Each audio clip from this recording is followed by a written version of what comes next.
Hey everyone, today I'm going to be doing a video talking to you about a little flashlight that I've been testing out for the last month or so. This is the first time I've ever tested a light from Olight, other than the ones that we use in the video program at my school. We actually use some of their lights, their little LED light panels, but this is, I guess, the first EDC oriented light that I've ever used from them, and this one specifically is the S1R Baton. So there's a lot of really cool features about this thing. However, I want to make very clear right off the bat the application that I see for a light like this, because in my mind, when it comes to EDC lights, there's a couple different categories. You have like the tactical lights, and then you have just the real, like the true EDC lights.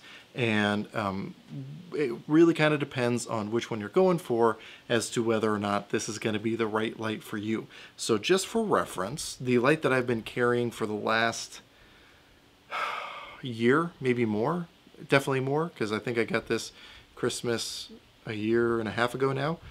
So I guess I've been carrying it for a year and a half. This is the Phoenix UC35. Really been liking this light. It has a couple features that I like, a couple features that I don't like, but it is not really the topic of the video. But this I see as more of a tactical EDC light, whereas this is just a real, true, pure EDC light. So what do I mean by that? When I think of a tactical EDC light, I think of something that you're going to use in a quote-unquote tactical scenario where you're either holding it next to a firearm, or you're doing possibly combatives with it, using it as a bludgeoning tool, whereas an EDC light is something that you're using strictly as a flashlight. If you're going to find your keys or looking for something in the grass, or some of the other things I'm going to discuss with this. This is not what I would consider a tactical light, and it would probably not stand up to the abuse of something like that, which, just to be honest with you, I don't know that this one would either. I've never had to use it in that context, other than a couple Force on Force classes where this was my backup light to the light that I had on my firearm. So again, I think this is one of those pure EDC lights where you're using your flashlight as it was intended to be a flashlight. So let me just go ahead and run down some of the features on this thing, which is going to not take too long because it's a very simple, straightforward light. As you can probably see here, you do have a little pocket clip here, which is removable. I've actually kept it on because that's how I've been carrying it, and it's been working out really well for me. You'll notice down here there is a little slot for a lanyard.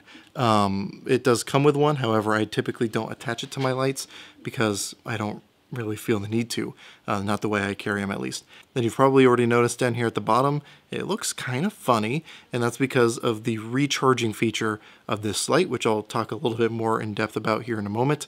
So right here is our little activation button. That's what turns it on and off, and also is what we use to select the different mode that we're using for this light. And then if we look at the lens here, it is a pretty smooth lens. I don't know how well you'll be able to see that. There's no like orange peel texturing or anything like that. It's just a straight lens on there. And you'll see what kind of effect that has on its pattern later in the video. So this thing actually comes with some really neat accessories. The main one being the way you recharge this thing. So it actually has this little panel that it just magnetizes onto, and then you plug that into a USB, whether you put that into your computer or put it into a wall socket, however you want to charge it.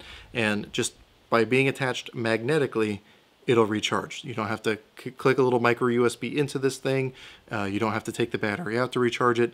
You just magnetize this on, and it'll work for you. Now, I went out of my way to try to use this thing enough to where I'd have to recharge it. Obviously, if you want, you can look at the specs for how long it's supposed to last at different brightness levels on the website for this thing. However, me personally, this is my own experience, it lasted a lot longer than I anticipated because I wanted to go through the experience of draining it and recharging it before doing this review. So what I ended up having to do was literally turn this thing on to it. I think I did it on the medium setting, which is the standard setting that I'd had this thing on. I set it to the medium setting and just let it sit and run and run and run and run and run and run until it ran out. And I want to say, I wasn't timing it, which I should have. I apologize. I want to say it ran for about 30-ish minutes, based on what I was watching at the time, from when I started it to when the thing ended. which again was significantly longer than I was expecting it to last based on the amount that I'd used it up to that point. And then charging it was really straightforward. I literally just clipped it on, and then this little area around the button here illuminated to let me know while it was charging and then when it was done charging. Very, very simple, very, very straightforward. If you wanted to, you could set that little charging station on your nightstand, and every time you go to bed, just plug this thing in and make sure it's going to have its maxed out charge. I wouldn't feel the need to do that. Maybe if you really are passionate about it, maybe once a week or whatever, do that kind of thing, but I'll let you do with that information what you will. Now, it does come with some really nice little cloth carrying cases for those of you who are experienced with, say, something like Crown Royal. It's a similar drawstring little bag that goes with this, which is pretty handy because I'm the kind of person where I get a bunch of cables that go with something, and then I almost immediately misplace all those cables, or it gets into my little junk drawer with all the other cables, and it's impossible to find. So by having those little drawstring pouches, if you don't want to have your charger on your nightstand, and you just want to store it away, you can put all those little accessories into a little drawstring bag and then throw it into your junk drawer, and then make it so much easier to find once it comes time to actually recharge this thing. So that's a pretty neat thing. And then even if you just wanted to carry around your flashlight in this nice little Olight branded drawstring bag, you could do that. And again, it's a little thing, but it goes a long way as far as making it just a more pleasurable ownership experience, I guess. So at this point, what I'm going to go ahead and do is shoot into the future to tonight when I'm going to be showing you the actual pattern that this thing throws.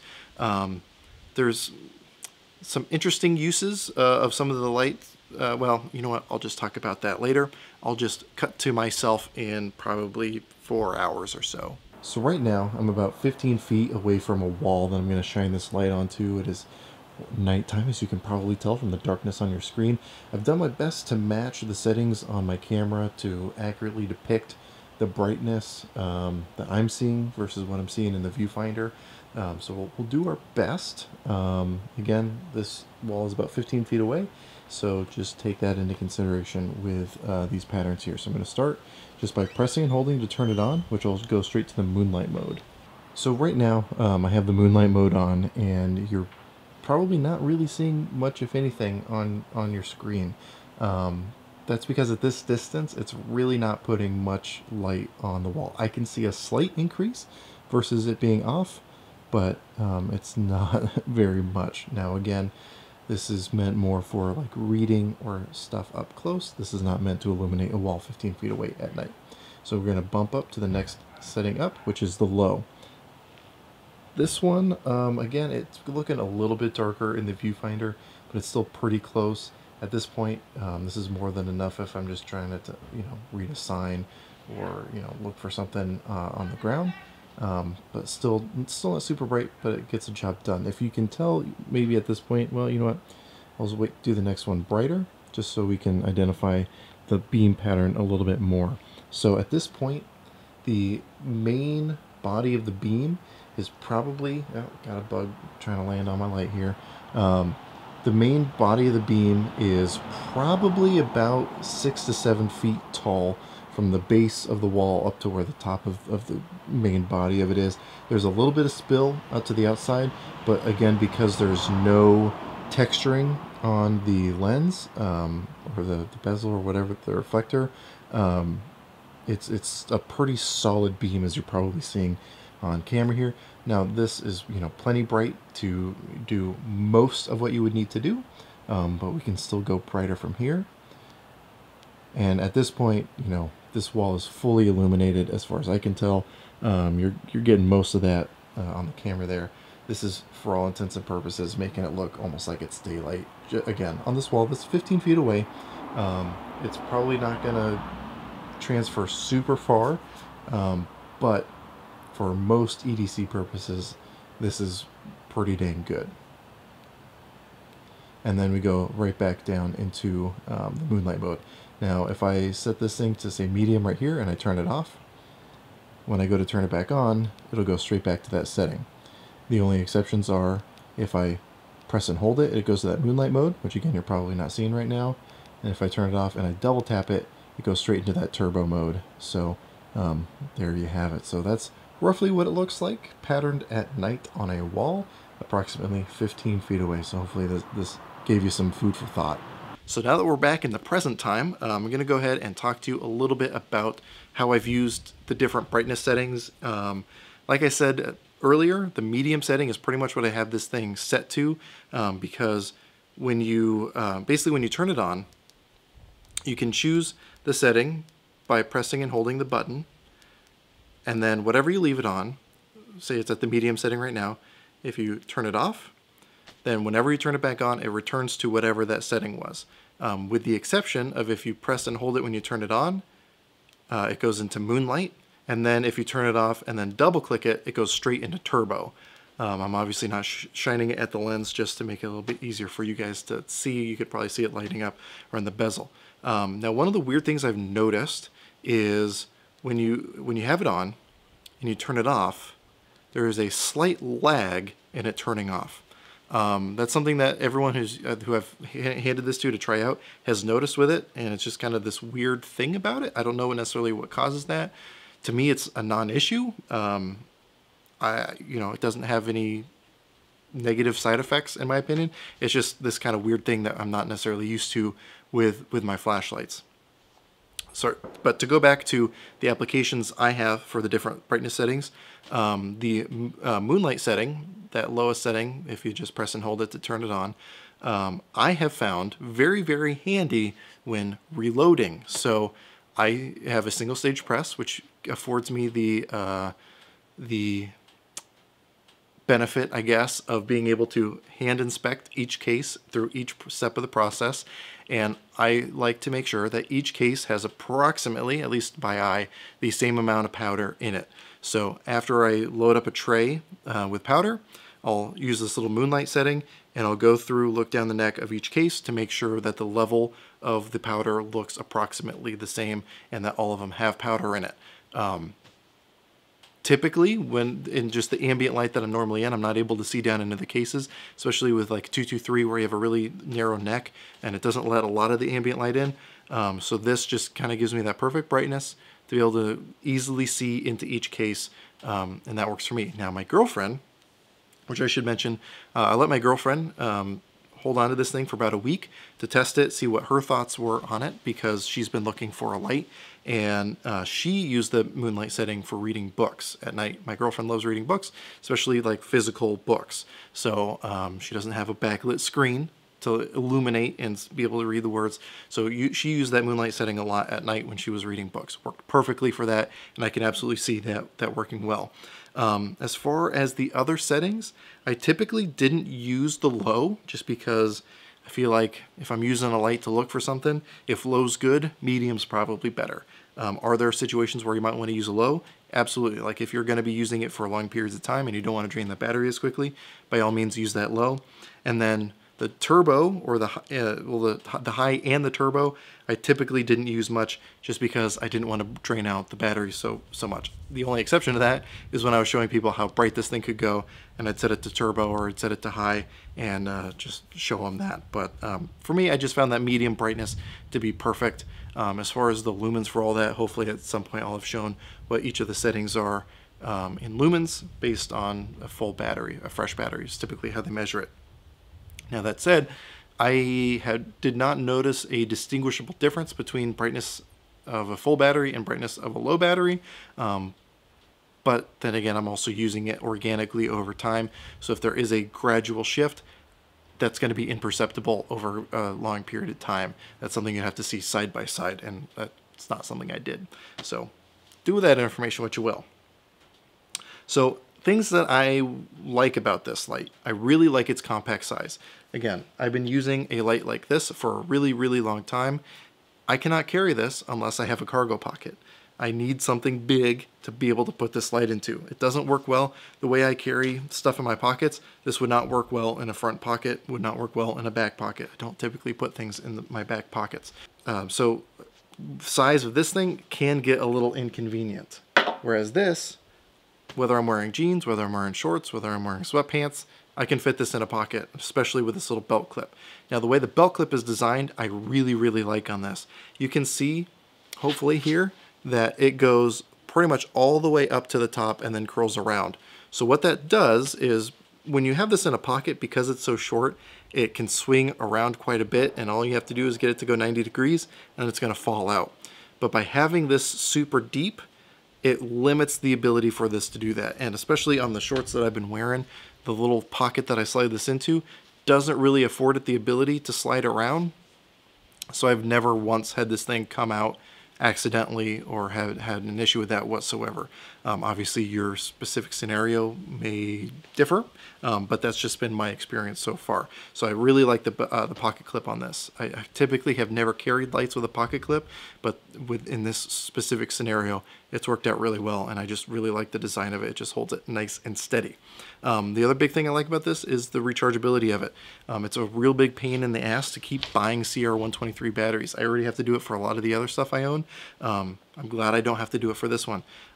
Being able to recharge your light is very, very convenient, especially when you don't even have to take the battery out to do it and you don't have to plug anything into it. It just snaps right onto its little docking bay and it's good to go. So that's a really, really neat feature, especially when you have that little glow indicator around the activation button to let you know when it's fully charged and whatnot. Things that I wish were slightly different. I wouldn't expect it on a light like this, but it would be cool to have a momentary only setting on this thing. Typically, if for my tactical lights, or especially weapon lights, I like having a momentary only setting. But for a true EDC flashlight, you don't really need that. So it's kind of a non-issue here. But again, it just kind of depends on whether you want a tactical EDC or just a pure EDC. Other than that, there's really not too many downsides. It might not get bright enough for some of you lumen addicts out there who need all the lumens. But for people who just want a flashlight to use a flashlight, this is going to be more than enough for you. They do have bigger sizes of these. I'm maybe testing those at some point in the future. But again, as of now, having tested this one, I'm pretty impressed with what I've seen so far, and you can definitely expect to see more Olight products on this channel in the future just based on the positive reaction I've had to this light. Now, that said, I unfortunately won't be able to keep this light because, as I mentioned earlier, my girlfriend has pretty much hinted at the fact that she would really, really like having this light herself. So this will be going to my girlfriend, and I'm sure she will get plenty of use out of this thing. And if anything happens with it in the future, obviously I can update you guys, but I think under regular use, this thing will hold up just fine. If you're interested in this light, I will have a little link down below in the description. Feel free to check it out. Feel free to look at Olight's website and see what other kind of lights they have. If you see some that you'd really like to see me review, go ahead and throw those suggestions down below. I'll see what I can do, obviously. If you have any questions, comments, or concerns, go ahead and throw those in the comment section as well. If you're interested, I am uploading to full 30 now, so if you're watching this video there, I appreciate it. If not, I don't blame you. It's kind of a pain, but given the kind of other videos I do on my channel, like shooting guns specifically, I think I'm living on borrowed time here on YouTube, so full 30 is kind of our bastion of freedom over there. So if something does happen over here, at least you can follow what's going on over there. I do have a Patreon page if you feel so inclined. Do with that information what you will. I won't get too much on my soapbox about that, but I really do appreciate the support that people are giving me over there. But anyway, with all that said, as always, I hope you're able to get something out of this video, and I really do appreciate you watching.